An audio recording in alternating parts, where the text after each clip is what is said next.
Hi all, welcome to my channel. എല്ലാവർക്കും പുതിയൊരു വീഡിയോയിലേക്ക് സ്വാഗതം. ഇന്നൊരു വീക്ക് ഡേ ആണ്. അപ്പം നമുക്കിന്ന് ഡ്യൂട്ടി ഉള്ള ദിവസമാണ്. അപ്പോൾ രാവിലെ ഒരു 5:30 ആകുമ്പോൾ നമ്മുടെ ഡേ സ്റ്റാർട്ട് ചെയ്യും. അതിനുശേഷം കുറച്ച് നേരം നമ്മൾ വർക്കൗട്ട് ചെയ്യും. നമുക്ക് 7 മണിയാകുമ്പോൾ തിരിച്ചു വരണം. എന്നെങ്കിൽ മാത്രം നമുക്ക് പെട്ടെന്ന് റെഡി ആയിട്ട് ഡ്യൂട്ടിക്ക് പോകണം. ഇവിടെ കാലാവസ്ഥയൊക്കെ മാറി, അതുകൊണ്ട് തന്നെ ഈ തണുപ്പ് ഒക്കെ പിടിച്ചു തുടങ്ങിയിട്ടുണ്ടായിരുന്നു കാറിൽ. അത് നമ്മൾ തിരിച്ച് വീട്ടിലെത്തി. ഇന്ന് ചപ്പാത്തിയാണ് ഉണ്ടാക്കിയത്. ശരിക്കും വർക്കിംഗ് ഡേയിൽ ചപ്പാത്തി ഒരു ബെസ്റ്റ് ഓപ്ഷനല്ല, പക്ഷേ കറി ഇരിപ്പുണ്ടെങ്കിൽ ഇതൊരു നല്ല ഓപ്ഷനാണ്. അപ്പോൾ രാവിലെ നമുക്ക് പെട്ടെന്ന് ഉണ്ടാക്കിയെടുക്കാം കറി ഉണ്ടെങ്കിൽ. അതിനുശേഷം നമ്മൾ ഡ്യൂട്ടിക്ക് പോവാണ്. നല്ല വെയിലുള്ളൊരു ദിവസമാണ്, അതുകൊണ്ട് തന്നെ ആകാശമൊക്കെ കാണാൻ നല്ല ഭംഗിയായിരുന്നു.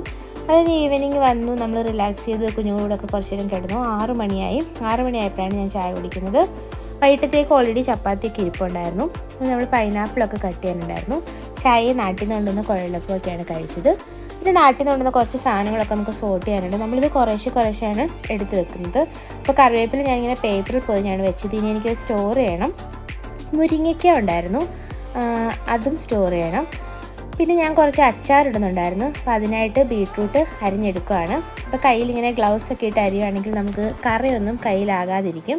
അല്ലെങ്കിൽ നമ്മുടെ ബീട്രൂട്ടിൻ്റെ കളറും അതുപോലെ തന്നെ കായ അരിയുമ്പോഴും ഞാനെപ്പോഴും ഗ്ലൗസ് ഇടാൻ ശ്രദ്ധിക്കും. അല്ലെങ്കിൽ നമ്മുടെ നഖത്തിലൊക്കെ ഈ കളറ് പിടിച്ചിട്ട് ശരിക്കും അഴുക്കിയിരിക്കുന്ന പോലെ ആയിരിക്കും. അപ്പോൾ നമുക്ക് ഡ്യൂട്ടിക്കൊക്കെ പോകുമ്പോൾ ഭയങ്കര ബുദ്ധിമുട്ടാണ്. എൻ്റെ കൗണ്ടർ ടോപ്പ് വൈറ്റ് ആയതുകൊണ്ട് തന്നെ അരിഞ്ഞു കഴിഞ്ഞപ്പോഴത്തേക്ക് അവിടെയൊക്കെ തെറിച്ചിട്ടുണ്ടായിരുന്നു. ശരിക്കും ഇത് വെള്ളം ഒന്നിട്ട് തുടച്ചാൽ മതി, ക്ലീൻ ചെയ്ത് കിട്ടും. ഞാൻ എപ്പോഴും പിന്നെ സിഫാണ് യൂസ് ചെയ്യുന്നത്. നല്ലൊരു ക്ലീനിങ് സൊല്യൂഷനാണ്. നമുക്ക് എത്ര വലിയ കറയാണെങ്കിലും അത് പെട്ടെന്ന് തന്നെ പോകും. ഞാൻ എളുപ്പത്തിന് ഇതാണ് യൂസ് ചെയ്യുന്നത്. അപ്പം ഞാൻ പറഞ്ഞുകൊണ്ട് മുരിങ്ങയ്ക്ക ഇരിപ്പുണ്ടായിരുന്നു.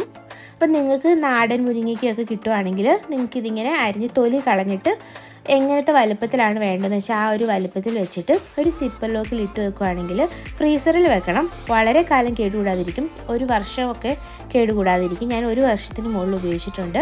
ആവശ്യമുള്ളപ്പോൾ ഇതെടുത്ത് നമുക്ക് കഴുകി ഉപയോഗിക്കാവുന്നതാണ്. അപ്പോൾ ഇങ്ങനെ വെച്ച് കഴിഞ്ഞാൽ ഒത്തിരി നാളിതിരിക്കും. പിന്നെ എനിക്ക് കുറച്ച് ബീട്രൂട്ട് ഒന്ന് വേവിച്ച് വെക്കേണ്ടി ഉണ്ടായിരുന്നു. അത് കഴിഞ്ഞ് നമ്മൾ 8:30 നമ്മൾ എല്ലാ പണികളും കഴിഞ്ഞു. കാരണം നാളെ വർക്കിംഗ് ഡേ ആണ്. അപ്പോൾ താങ്ക് യു ഫോർ വാച്ചിങ്.